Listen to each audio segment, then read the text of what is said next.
What happened next shocked everyone. She poured his coffee with a knife pressed against her ribs, and smiled anyway. That smile saved his life. It destroyed hers. 23-year-old Raina Voss had no business knowing what she knew. No business doing what she did. And absolutely no business surviving what came next. But some secrets don't stay buried. And some daughters don't stay invisible. If stories like this keep you up at night. Now let's go. The Ivory Salt wasn't the kind of place that advertised. No sign above the door. No listing in any directory. No social media presence of any kind. You either knew where it was, or you didn't. And if you didn't, that was entirely by design. It occupied the entire ground floor of a converted textile building in the oldest quarter of the city, where the streets were narrow and the shadows pooled early. Inside, everything was dark wood and low candlelight, the kind of atmosphere that made dangerous men feel powerful and invisible at the same time. The staff were trained to be furniture present, functional, and completely forgettable. Raina Voss had mastered forgettable. She was 23, slight, with dark eyes that took in far more than she ever let on, and a quietness about her that people consistently mistook for timidity. She had worked the floor of the Ivory Salt for 7 months, navigating the tables with the careful efficiency of someone who understood that in a room full of powerful men, invisibility was its own kind of armor. She didn't ask questions. She didn't linger. She poured. She smiled. She disappeared. And she collected her tips at the end of the night without fanfare. It was a system that worked perfectly, until the night it didn't. She knew something was wrong before the door even opened. It was the energy, a sudden shift in the room's atmosphere, the way conversations dropped half a register, and backs straightened almost imperceptibly. Raina was behind the service counter, refilling a tray, when the entrance swung open, and Killian Ashcroft walked in like the room had been waiting for him, without knowing it. He was tall, broad-shouldered, dressed in a charcoal suit that fit like a second skin, with a face that was all sharp angles and controlled expression. He moved through the room with the particular stillness of someone who had never once in his life needed to raise his voice to get what he wanted. Behind him came 2 men, both large, both scanning the room with the practiced sweep of people whose entire job was anticipating catastrophe. Raina knew the name Killian Ashcroft, the way everyone in this city knew it, carefully, and from a safe distance. He controlled the eastern trade corridors, the port authorities, 3 city council members, and the kind of silence that money buys around inconvenient truths. He was not a man you looked at directly. He was not a man you remembered seeing. And he was absolutely not a man you brought attention to yourself around. Raina picked up her tray and moved to table 9. She wasn't assigned to table 9. Table 9 belonged to Faye, who was currently occupied across the room. But something pulled Raina there, some quiet, insistent instinct that she had learned years ago not to argue with. She approached with her head down, the professional neutrality she wore like a uniform firmly in place. She set down the water glasses. She reached for the candle to adjust it, and that was when she saw it, the reflection. The silver surface of the drinks tray caught it perfectly, a pinpoint of red light, steady and deliberate, moving in a slow arc across the back wall before settling. Raina's eyes tracked it without moving her head. She followed the geometry of it in the reflection, calculating the angle, the origin point, the destination. It was coming through the narrow gap of the side window, the one that looked out onto the service alley, and it was resting, with terrible patience, on the back of Killian Ashcroft's head. Everything in Raina's body went quiet. Not the quiet of fear, the quiet of something older than fear, something that lived below thought and below instinct, in the deepest layer of who she was. Her hands didn't shake, her breath didn't catch. She straightened up from the candle, turned smoothly toward Cillian's table, and walked to it with the unhurried confidence of someone simply doing her job. She set the tray down at a precise angle on the table beside him, an angle that placed the silver surface directly between the window and the back of his head, breaking the laser's line of sight. Then she leaned forward to adjust his glass, and she placed her left hand flat on the table. She tucked her thumb into her palm. She folded her fingers over it, and she tapped twice with her index finger against the dark wood. Tap, tap. The silence that followed lasted less than 2 seconds. Killian Ashcroft's eyes dropped to her hand. They stayed there for 1 heartbeat, and then they snapped up to her face with an expression she would spend a long time trying to describe afterward. It wasn't confusion. It wasn't suspicion. It was recognition, immediate and electric, chased immediately by something that looked almost like disbelief. He held her gaze for a fraction of a second that felt like a full minute. Then he moved. He didn't lunge. He didn't shout. He simply shifted his weight with fluid, practiced economy, rising from the chair, and stepping left in one motion that looked almost casual to anyone not watching closely. The shot came through the window, a half-second later, a suppressed crack that buried itself in the high-backed chair where his head had been, sending a shower of upholstery into the candlelight.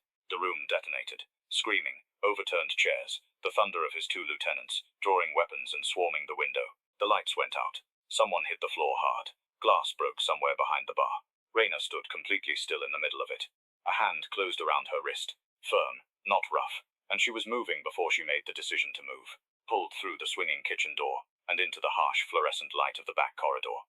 Cillian Ashcroft didn't look at her as he pulled her through the kitchen and out the rear exit into the alley, his lieutenants flanking them with weapons drawn. The cold night air hit her face. A black car materialized from the darkness, engine already running. The door opened. He guided her in with a hand at her back, but somehow managed to be both commanding and careful. The door closed. The car moved. The city blurred past the tinted windows. Cillian sat beside her, perfectly composed, studying her face in the way that a man studies something he cannot categorize. His lieutenants were in the front, silent and professional. Nobody spoke for a long time. Raina watched the streetlights scroll past, and tried to locate the feeling she was supposed to be feeling. Terror, probably, or at minimum a reasonable level of distress. But all she found was a strange humming stillness, like the inside of her had gone somewhere quiet, to wait. "Your name," Cillian said finally. His voice was low, unhurried, and carried the particular weight of someone who asked questions exactly once. "Raina Voss," she said. He studied her for another long moment. Outside, the city gave way to wider roads, darker trees, and the kind of wealth that hides itself behind high stone walls and older money. His expression hadn't changed, but something behind his eyes had a calculation running, a conclusion forming, something he wasn't ready to say out loud yet. "You're going to want to explain that signal," he said quietly. Raina looked at him. She looked at the hands folded in her lap. She looked back up. "I don't know how to," she said. And that was the truth, the most frightening truth she had ever told. Because the signal had come out of her, the way breathing came out of her, without thought, without choice, without any conscious knowledge of what it meant, or where it had come from. It had simply been there, waiting, like it had been there her entire life. Like it had been put there. The car turned through iron gates, and moved up a long, dark drive, toward a building that was less a house, and more a statement. Lights swept the grounds. Guards moved at the perimeter. Cillian stepped out first, and turned back to offer his hand, not as a courtesy, but as an instruction. Raina took it. She stepped out into the cold air, and looked up at the fortress in front of her. Whatever she had been before tonight was already gone. She just didn't know it yet. Cillian Ashcroft's compound didn't feel like a home. It felt like a held breath. Every corridor was clean, precise, and deliberately cold, the kind of place where warmth had been engineered out of the architecture. Raina was shown to a room in the east wing by a maid who said nothing and made no eye contact. The room was immaculate. Heavy drapes, a bed that probably cost more than 6 months of her rent, and a lock on the outside of the door that clicked the moment the maid left. She sat on the edge of the bed and stared at her own hands. The signal. She kept returning to it, the way a tongue returns to a sore tooth, not because she wanted to, but because she couldn't stop. She hadn't thought about it. She hadn't decided. It had simply moved through her like a current, from somewhere she couldn't name, bypassing every conscious layer of her mind, and arriving in her hands fully formed. 2 taps, thumb tucked, index finger down, like she had done it 1,000 times. Like someone had made her practice until it lived in her bones. The door unlocked at 8 in the morning. It wasn't the maid.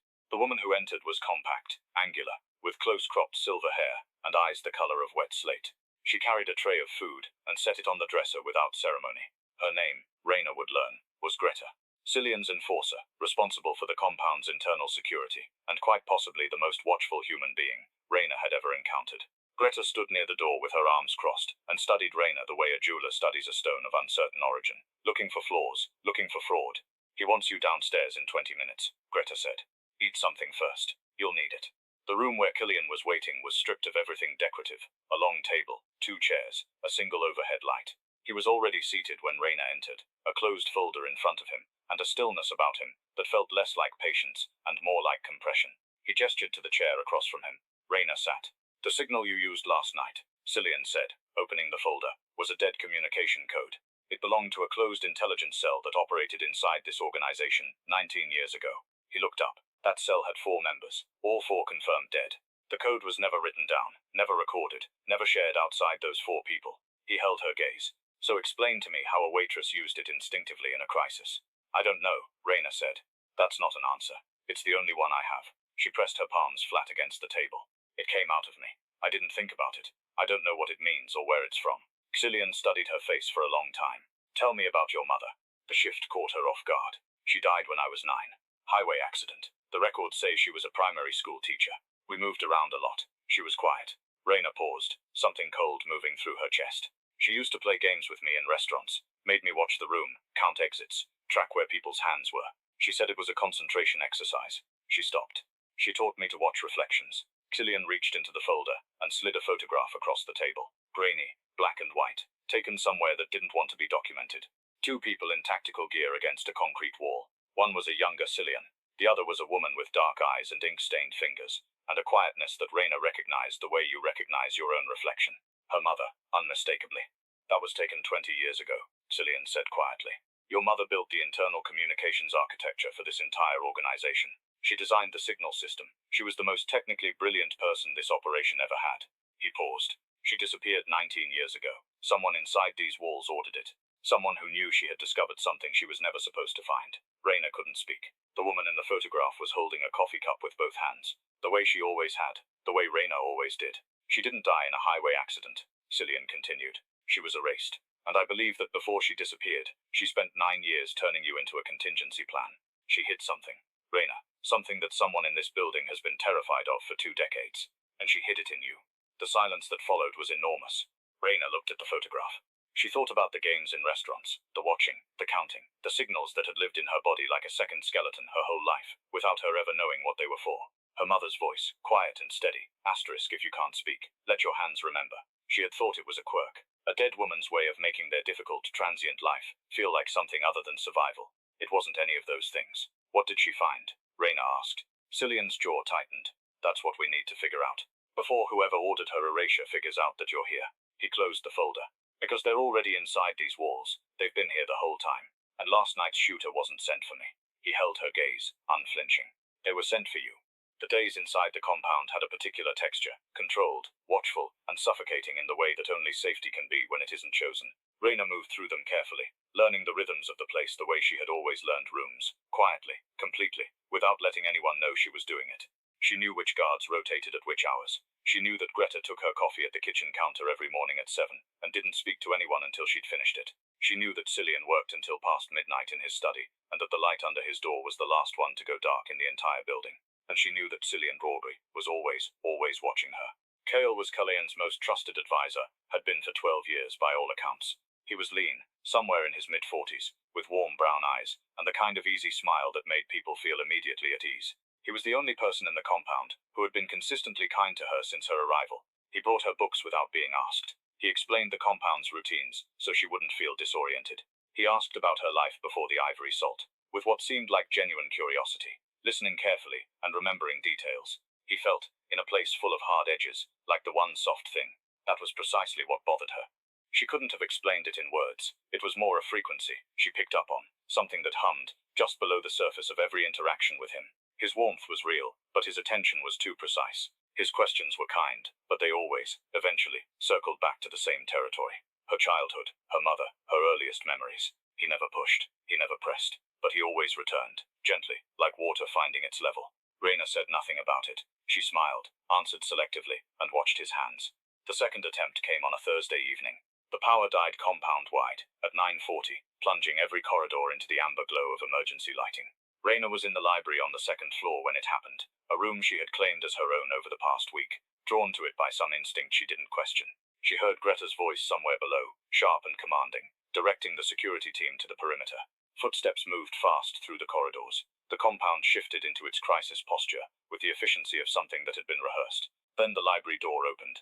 It wasn't Greta. It wasn't Cillian. The man who stepped through the door was one of the compound's interior guards, someone she had seen every day, someone whose face she knew. And he was moving toward her with a purposefulness that had nothing to do with protection. Raina was already moving before he reached her, 3 years of her mother's instilled muscle memory firing simultaneously. She put the heavy reading table between them. He lunged. She used his momentum against him, stepping aside and driving her elbow into the back of his neck with a precision that she did not consciously know she possessed until the moment she used it. He went down hard. She stood over him, breathing carefully, and realized her hands weren't shaking. Cillian appeared in the doorway 40 seconds later, Greta directly behind him. He took in the scene, the man on the floor, Raina standing over him, composed, and something shifted in his expression that she couldn't fully read. Not surprise exactly, something more complicated than surprise. He came through the interior, Greta said, crouching to check the man's pulse. Not the perimeter. The breach was inside. Cillian looked at Raina. Are you hurt? No. He held her gaze for a moment, then looked at Greta. Lock it down. Nobody leaves. The interrogation of the guard took 2 hours. Raina wasn't in the room for it, but she heard enough through the walls to understand the shape of what was happening. The man had been paid.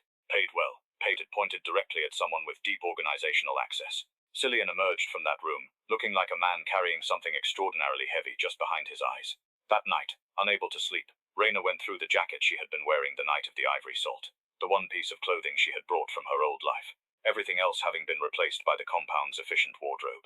She had worn it so long she had stopped feeling it, but something made her check the lining, a small deliberate irregularity in the stitching along the inner hem, the kind of thing that would be invisible unless you were looking for it, unless someone had taught you to look for it. She pulled the thread. The lining opened. Inside, folded to the size of a thumbnail, was a photograph. Old, slightly burned at one corner, but intact enough. Two people seated at a restaurant table, caught mid-conversation, neither of them aware of the camera. One of them was her mother, young, bright-eyed, leaning forward with the focused energy Raina remembered from childhood. The other was Kale Drury. Her blood went cold. Not because they knew each other. People knew each other.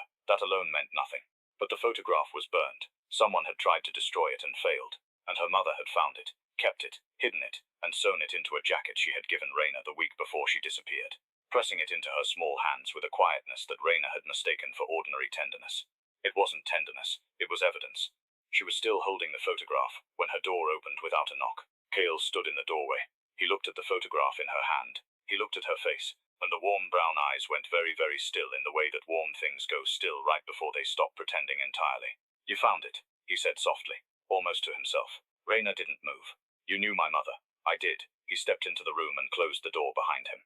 His hand moved to his jacket and came back with a small flat weapon that he held without drama, without theater, simply and professionally. She was extraordinary. It was genuinely a shame. He tilted his head. "Where is it, Raina? What she hid? Your mother was too careful to leave a signal without leaving the rest of it. Where is it? I don't know what you're talking about." "You will tell me," Kale said, with the patience of someone who has never once needed to rush, "or I will go downstairs and put a bullet in Killian Ashcroft, and then come back up here and we can continue this conversation without the distraction of hoping he'll save you." The door behind him opened. Cillian stood in the frame, taking in the weapon, taking in Raina's face, taking in 12 years of trusted counsel, pointing a gun at a 23-year-old woman in his own compound. His expression didn't collapse. It hardened into something absolute and terrifying. Kale turned without hurry, keeping the weapon level. "Put it down, Killian," he said, "or she dies first. And we both know you won't let that happen." The silence stretched like a wire pulled to its absolute limit. Cillian looked at Raina. She looked back at him. And then, with a deliberateness that made her stomach drop completely, he reached into his jacket, removed his weapon, and set it on the floor. Kale smiled. It was the warmest smile she had ever seen on a human face. It was the most terrifying thing she had ever witnessed. The gun on the floor meant something different to every person in that room. To Kale it meant victory. To Raina, it meant the clock had started. And to Killian, standing in the doorway, with 12 years of betrayal crystallizing in real time behind his eyes, it meant that every instinct he had ever suppressed about the man in front of him had been correct, and that he had paid for ignoring them with everything that mattered. Kale gestured toward the corner of the room. "Both of you, sit down." Neither of them moved immediately. Kale's expression didn't change. That was the most frightening thing about him, Raina realized. He had no tells because he had no conflict. Whatever he had once been capable of feeling about the damage he caused had been quietly retired long ago, leaving behind something smooth and functional and completely empty at its center. "Kale," Killian said. His voice was extraordinarily controlled. 19 years. You've been inside this organization for 19 years. 22, Kale corrected, with the mild tone of someone fixing a minor factual error. "I was already embedded when your father ran things. Your father trusted me too." He paused. "It's a gift, I suppose. Being trustworthy." "You ordered her mother's death," Cillian said.